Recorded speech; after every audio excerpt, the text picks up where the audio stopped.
Hello everyone, welcome to Vikas analysis. और आज हम पर्यावरण के महत्वपूर्ण प्रीवियस ईयर प्रश्न को देखेंगे। तो दोस्तों, अगर आप हमारे चैनल पर पहली बार आए हैं तो प्लीज़ हमारे चैनल को एक लाइक और सब्सक्राइब सपोर्ट जरूर करिएगा।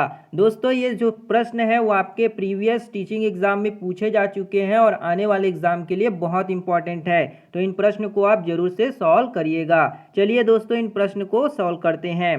पहला प्रश्न है आपका, भारत की प्रथम महिला आईपीएस अफसर जो है कौन है, पूछा जा रहा है। पहला ऑप्शन है प्रतिभा पाटिल, दूसरा ऑप्शन है आपका किरण बेदी, तीसरा ऑप्शन है पद्मजा नायडू और चौथा है हंसा मेहता।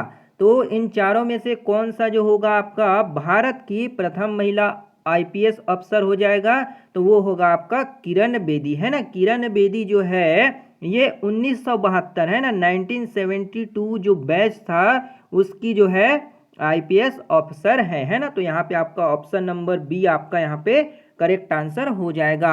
अगला प्रश्न देखते हैं।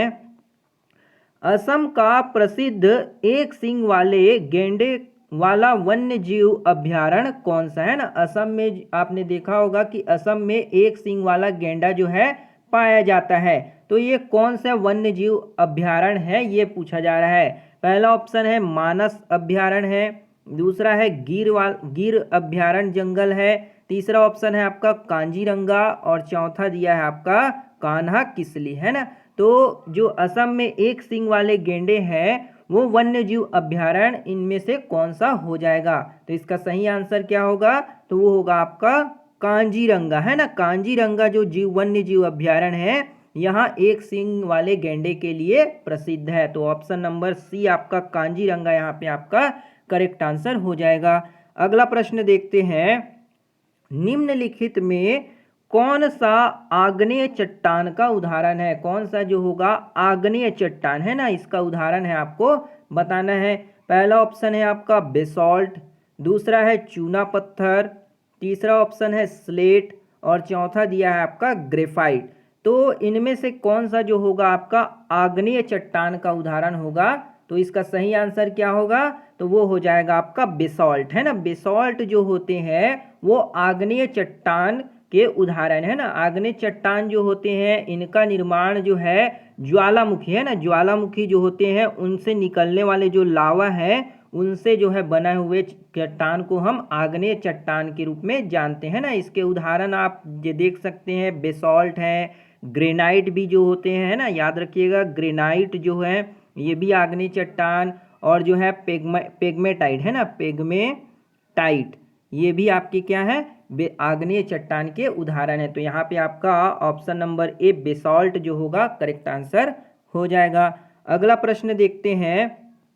अगला प्रश्न है आपका, पृथ्वी के वातावरण की किस सतह में ओजोन परत पाई जाती है ना। पृथ्वी के जो वातावरण है उसमें कौन सी सतह पर ओजोन की लेयर पाई जाती है, ये पूछा जा रहा है।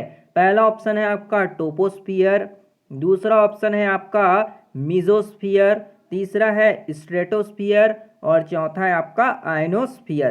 तो ओजोन परत जो है किस सतह पर पाई जाती है, इसका सही आंसर क्या होगा, तो वो हो जाएगा आपका स्ट्रेटोस्फियर, है ना। स्ट्रेटोस्फियर को हम समताप मंडल भी कहते हैं, क्या कहते हैं, समताप मंडल, है ना, समताप मंडल के रूप में भी जानते हैं। यहीं पर जो है ओजोन परत पाई जाती है जो कि सूर्य से आने वाली हानिकारक जो अल्ट्रावायलेट यानी कि पराबैंगनी किरणों को पृथ्वी पर आने से रोकती है। तो इसको आप याद रखिएगा। तो यहाँ पे आपका स्ट्रेटोस्फियर समताप मंडल करेक्ट आंसर हो जाएगा। अगला प्रश्न देखते हैं। सिख धर्म के संस्थापक निम्न में से कौन है ना। सिख धर्म के संस्थापक कौन है, पूछा जा रहा है।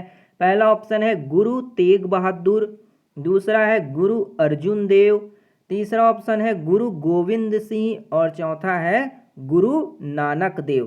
तो सिख धर्म के संस्थापक इनमें से कौन हो जाएंगे, तो इसका सही आंसर क्या होगा, तो वो हो जाएंगे आपके गुरु नानक देव, है ना। गुरु नानक देव जी हैं वो सिख धर्म के संस्थापक हैं। तो यहाँ पे आपका गुरु नानक देव आपका यहाँ पे करेक्ट आंसर हो जाएगा। अगला प्रश्न देखते हैं। भूकंप की तीव्रता नापने का यंत्र है ना, जो भूकंप की जो तीव्रता है उसको किस यंत्र की सहायता से नापा जाता है? पहला ऑप्शन है फिजियोग्राफ, दूसरा ऑप्शन है कार्डियोग्राफ, तीसरा ऑप्शन है आपका सिस्मोग्राफ और चौथा है आपका बैरोमीटर। तो भूकंप की तीव्रता मापने के लिए किस यंत्र का उपयोग करते हैं? तो इसका सही आंसर होगा आपका सिस्मोग्राफ, है ना। सिस्मोग्राफ जो है इससे भूकंप की तीव्रता नापी जाती है। तो ऑप्शन नंबर सी सिस्मोग्राफ आपका यहाँ पे करेक्ट आंसर हो जाएगा। और कार्डियोग्राफ जो होता है ये हृदय की गति को नापता है ना, हृदय की गति को नापने के लिए। और बैरोमीटर जो होता है आपके वायुमंडलीय दाब, है ना, वायुमंडलीय जो दाब होते हैं, वायुमंडलीय दाब यानी कि एटमॉस्फेरिक प्रेशर को नापने के लिए बैरोमीटर का उपयोग किया जाता है। तो यहाँ पे हमारा भूकंप की तीव्रता सिस्मोग्राफ करेक्ट हो जाएगा। अगला प्रश्न देखते हैं, दक्षिणी गोलार्ध का सबसे लंबा दिन किस दिन होता है ना, जो दक्षिणी गोलार्ध है उसमें सबसे लंबा दिन किस दिन होता है पूछा जा रहा है। पहला ऑप्शन दिया है 21 मार्च, दूसरा ऑप्शन दिया है आपका 23 सितंबर, तीसरा ऑप्शन है 21 जून और चौथा है 22 दिसंबर। तो दक्षिणी गोलार्ध का सबसे लंबा दिन किस दिन को होता है? इसका सही आंसर क्या होगा? तो वो हो जाएगा आपका 22 दिसंबर, है ना। 22 दिसंबर को दक्षिणी गोलार्ध में सबसे लंबा दिन होता है ना, क्योंकि इस दिन जो है सूर्य की जो प्रकाश होती है वो मकर रेखा पर लंबवत पड़ती है ना, मकर रेखा पर कहाँ पड़ती है? लंबवत पड़ती है। इसलिए जो है इस दिन जो है 22 दिसंबर को दक्षिणी गोलार्ध में सबसे लंबा दिन होता है। तो ऑप्शन नंबर डी आपका यहाँ पे करेक्ट आंसर हो जाएगा। अगला प्रश्न देखते हैं, सत्यार्थ प्रकाश के लेखक का नाम क्या है ना, जो सत्यार्थ प्रकाश जो है उनके लेखक का नाम क्या है पूछा जा रहा है। पहला ऑप्शन है आपका स्वामी दयानंद सरस्वती, दूसरा ऑप्शन है राजा राम मोहन राय, तीसरा ऑप्शन है स्वामी विवेकानंद और चौथा है मदन मोहन मालवीय। तो सत्यार्थ प्रकाश के लेखक का नाम इन चारों में से कौन होंगे? तो इसका सही आंसर है आपका स्वामी दयानंद सरस्वती, है ना। स्वामी दयानंद सरस्वती जी ने सत्यार्थ प्रकाश लिखा है ना। तो यहाँ पे आपका ऑप्शन ए जो होगा स्वामी दयानंद सरस्वती करेक्ट आंसर हो जाएगा।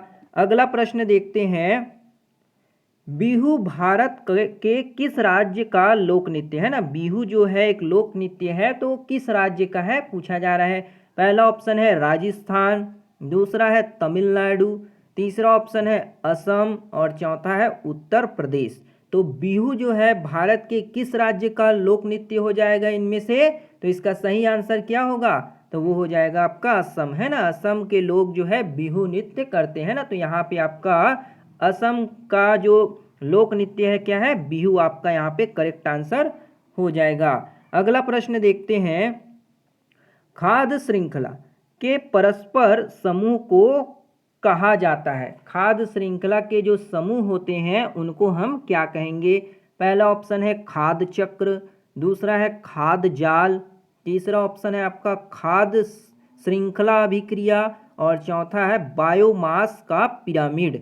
तो खाद्य श्रृंखला है ना, जो खाद्य श्रृंखला है उनके परस्पर समूह को क्या कहा जाएगा? तो इसका सही आंसर क्या होगा? तो उसे हम खाद्य जाल कहेंगे। क्या कहेंगे? खाद्य जाल कहेंगे, जो कि परस्पर क्या है एक ग्रुप में जो है जुड़े हुए होते हैं और एक क्या है एक सीधी कड़ी के रूप में नहीं होते, उन्हें हम क्या कहते हैं? खाद्य जाल कहते हैं। तो यहाँ पे आपका ऑप्शन नंबर बी खाद्य जाल जो होगा करेक्ट आंसर हो जाएगा। तो ये थी दोस्तों आपके पर्यावरण से संबंधित महत्वपूर्ण प्रश्न जो कि आपके प्रीवियस एग्जाम में पूछे जा चुके हैं और आने वाले एग्जाम के लिए बहुत इंपॉर्टेंट है। उम्मीद करते हैं आपको ये प्रश्न समझ आए होंगे। अगर वीडियो बढ़िया लगा हो तो एक लाइक जरूर करिएगा, शेयर सपोर्ट और सब्सक्राइब भी जरूर करिएगा। मिलते हैं अगली वीडियो में, तब तक के लिए जय हिंद, वंदे मातरम।